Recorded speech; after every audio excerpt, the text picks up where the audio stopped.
Bismillahirrahmanirrahim. Assalamu alaikum warahmatullahi wabarakatuh. Welcome pre-9 class for lecture number 14 of General Mathematics. This chapter is about Zakat, Ashar and Inheritance. In this video we are going to cover exercise 2.1. Question number 7 is in your classwork and question number 8 and 9 are in your homework. So basically today our lecture is about inheritance. Do you have any idea about inheritance? What is inheritance? When a person dies, then the assets left by that persons are called inheritance and it is distributed among his or legal heirs. So the principle of distribution of inheritance are very clearly in Islam. तो basically होता ये कि आपके पास अगर कोई किसी इंसान के अल्लाह के हुक्म से इंतकाल हो जाता है किसी इंसान का, तो उसके पीछे जो भी माल जायदाद होती है उसके वर्सा में तकसीम कर दी जाती है. But before distributing the inheritance among heirs we have to focus on these basic three duties.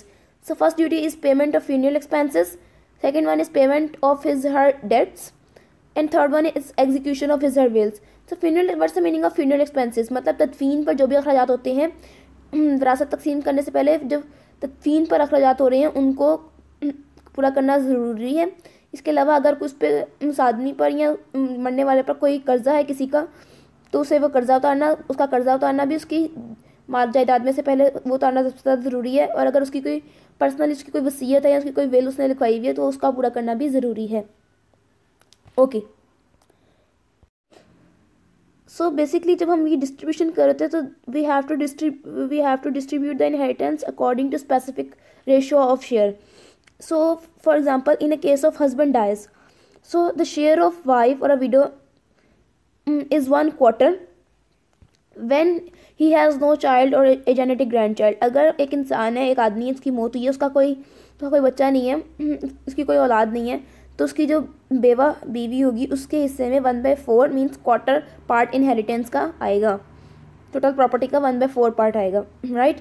But in the case if the person who dies he has child or he has a genetic grandchild, so in this case widow will have 1/8 part of the total property.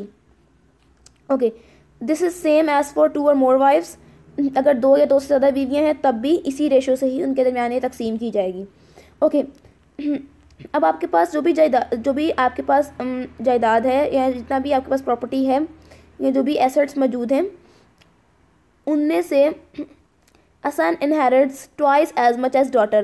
अगर बेटी का एक हिस्सा है तो बेटे के 2 हिस्से की जाएंगे. मतलब अगर एक बेटा है और एक बेटी है तो उस जायदाद के जो जायदाद का रिमेनिंग हिस्सा होगा विडो को पे करने के बाद जो रिमेनिंग पार्ट होगा, अगर एक बेटा और एक बेटी है तो उस जायदाद के 3 हिस्से किए जाएंगे. उसमें से 2 हिस्से बेटे को दिए जाएंगे और एक हिस्सा बेटी के हिस्से में आएगा. Fourth, grandson inherits twice as much as granddaughter and so on. जिस तरीके से बेटे को 2 हिस्से मिले हैं बेटी की बनस्बत, इसी तरह ग्रैंडसन को भी ट्वाइस पार्ट मिलेगा as compare to granddaughter. So if the daughters are 2 और more than 2 then for them 2/3 of the inheritance. अगर 2 या 2 से ज़्यादा बेटियां हैं तो उनके हिस्से में टोटल इनहेरिटेंस का 2/3 पार्ट आएगा. If there is a single daughter और single granddaughter her share is fixed 1/2. लेकिन अगर एक बेटी या फिर एक बेटी है या एक ही ग्रैंड डॉटर मीन्स अगर एक पोती या पोती है तो उसके हिस्से में भी 1/2 ही आएगा फिक्स्ड रेशियो के लिहाज से. लेकिन अगर 2 डॉटर्स या मोर देन 2 डॉटर्स हैं तो तब उनके हिस्से में उनका जो शेयर निकाला जाएगा वो 2/3 पार्ट्स ऑफ इनहेरिटेंस से कैलकुलेट किया जाएगा. Last, if 2 or more daughters will totally exclude any granddaughter.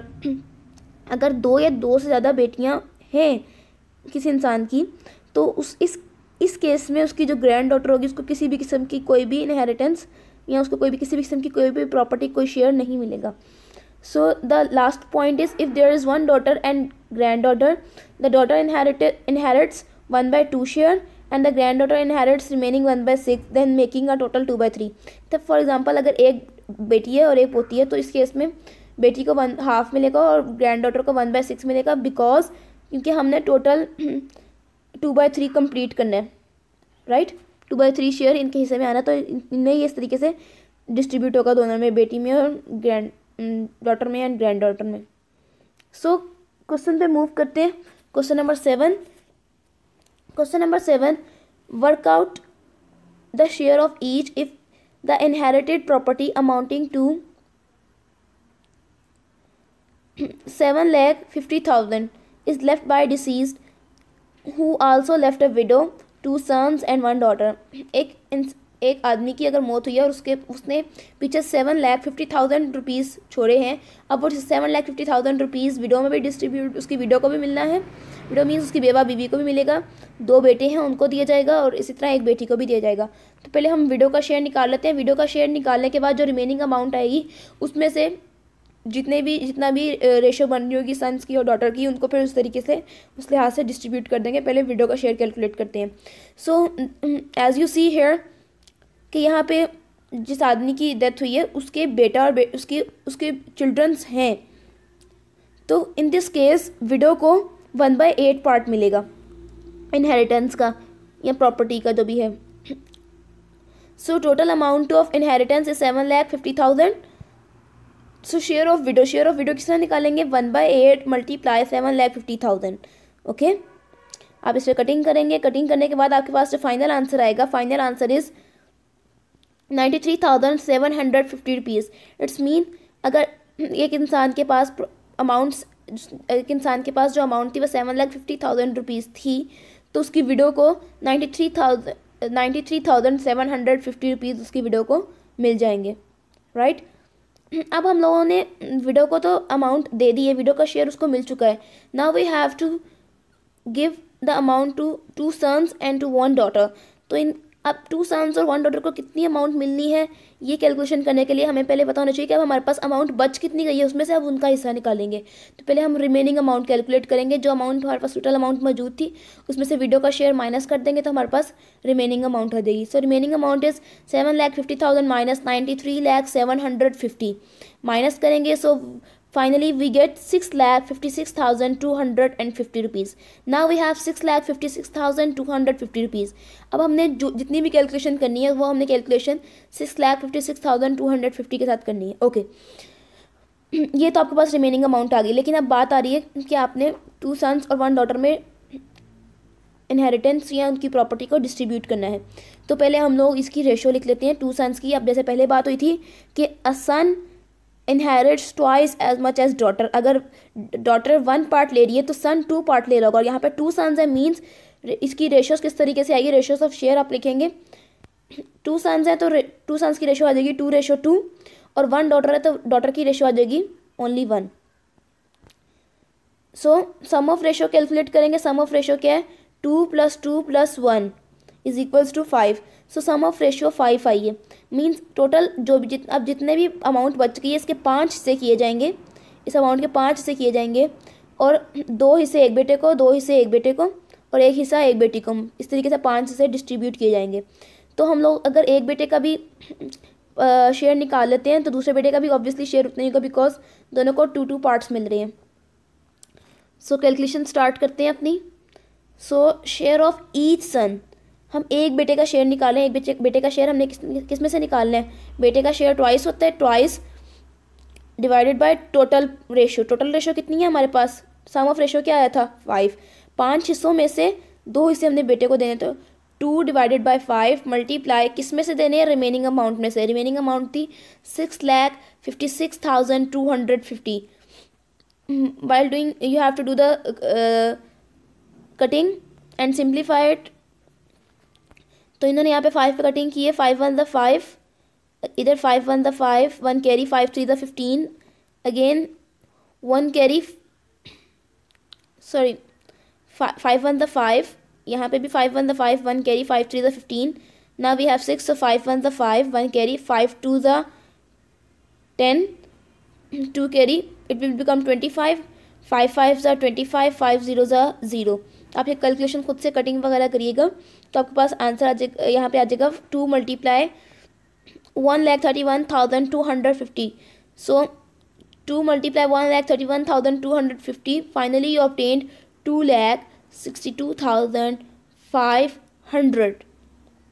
Okay, means एक बेटे के हिस्से 2,62,500 आएंगे। अगर एक बेटे के हिस्से इतना आ रहा है तो दूसरे बेटे के हिस्से भी 2,62,500 आ जाएंगे। ये हमने एक बेटे के लिए कैलकुलेशन की है, तो ऑब्वियसली जो एक बेटे के लिए कैलकुलेशन है वही दूसरे के लिए भी वैलिड है।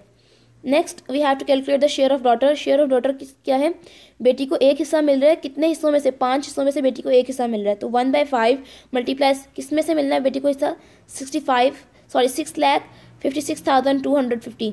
While doing the calculation and after simplifying, finally you obtained the answer, which is rupees 1,31,250 rupees. So बेटी को 1,31,250 रुपीज़ मिल रहा है। ओके अब यहाँ पे अगर हम आपने चेक करना है कि आपके पास ये सारे कैलकुलेशंस और सारे आंसर्स बिल्कुल ठीक आ रहे हैं, कि आपने कहीं पे कोई मिस्टेक की है, तो उसको चेक करने का बहुत आसान तरीका है। देखें, दो बेटे थे, एक बेटे के हिस्से 2,62,500 रुपीज़ अगर आ रहा है तो दूसरे बेटे के हिस्से भी इतना ही आ रहा होगा।